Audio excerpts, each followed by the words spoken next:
Race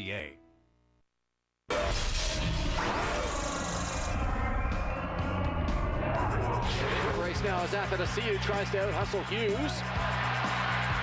In front, scores! Going out to Ginobili, fakes Barnes, goes in. Johansson, Marcus Johansson, the speedster. Throws it back in front of Redmond, feeds it across. Oh, what a save by Lundgren! Working down by Bozak. Here's Kessel working against Boychuk to Lupo. Saved by Rask. Nets in games 2 and 3 of that last series. Good play by Bellinelli, but it's recovered by Jones. Calling a timeout at 17 seconds left in the game. I never saw that before. As far as I'm concerned, that was classless. This is another disrespectful thing, is it? Is that what this is? It was humiliating. They called it. Well, you know what, Mr. Hickey, in all due respect, I think they were doing a real good job of that themselves. McLean and Terry, and next time the mustache comes off. Although if that mustache did come off, it'd start swinging. You just know that mustache would fight dirty. Mumu mustache. Verbal sparring is in the top 10.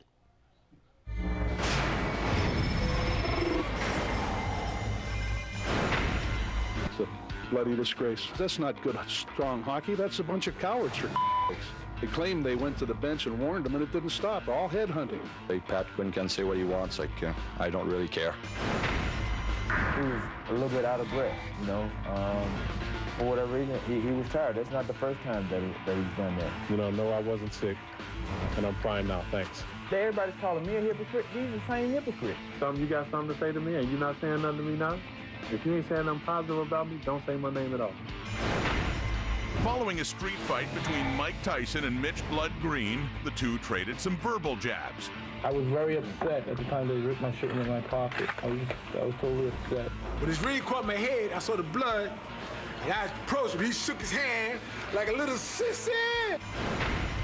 August 2011, Greg Biffle claims Boris Said's reckless driving caused a wreck at Watkins Glen and even took a swing at him. I'm more upset with Greg Biffle. He's the most unprofessional little scaredy cat I've ever seen in my life. He wouldn't even fight me like a man after. This isn't 5th grade. If someone texts me his address, I'll go see him Wednesday at his house and show him what he really needs. Meet you after school out behind the merry-go-round next to the fence, and we're going to fight. He needs a friggin' whooping, and I'm going to give it to him.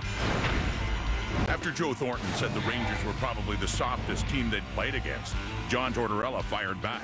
Joe hasn't won a thing in this league. He could go down as a player, being one of the better players in our league, never to win anything. So what he should do is just shut up.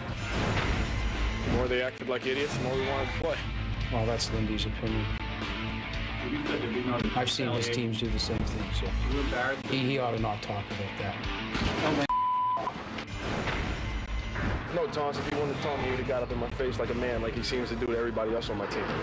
You remember with the octagon? Tell me just a bit about you two. We don't need an octagon. There's plenty of space and opportunity right out here with me. So he can talk all he wants to talk. Do I know this guy? I don't know this guy. I might have said one word to this guy. I don't know this kid. Maybe he wasn't hugged enough as a kid. You know, I look at him a little bit. He gets a little insecure about something. I don't know. Following a 29-goal season with the Ducks, Dustin Penner was signed by Kevin Lowe to the Oilers, a 5-year, $21.25 million offer sheet, starting a legendary feud between Ducks GM Brian Burke and Lowe.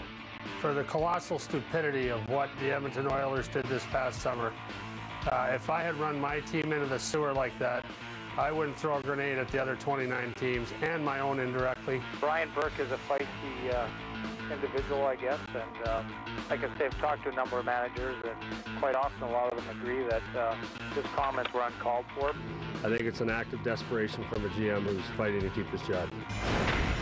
The only thing hiding that y'all can't see sometimes is when he got the helmet on the field. When he got the helmet on the field, I'm telling you, you can't really see how bad that guy looks. Is he my friend? No. Did I ever view him as a friend? No. Does I ever view him as an acquaintance? No. Do I like him? No. If I see him in a snowstorm, his truck is broke down, mine is going perfectly. Would I pick him up? No.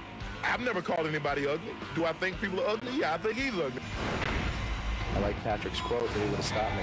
I just want to know where he was in Game 3. Probably getting his jock out of the stands out of the Raptors United Center. I can't really hear what Jeremy says because I got my 2 Stanley Cup rings plugged in my ear.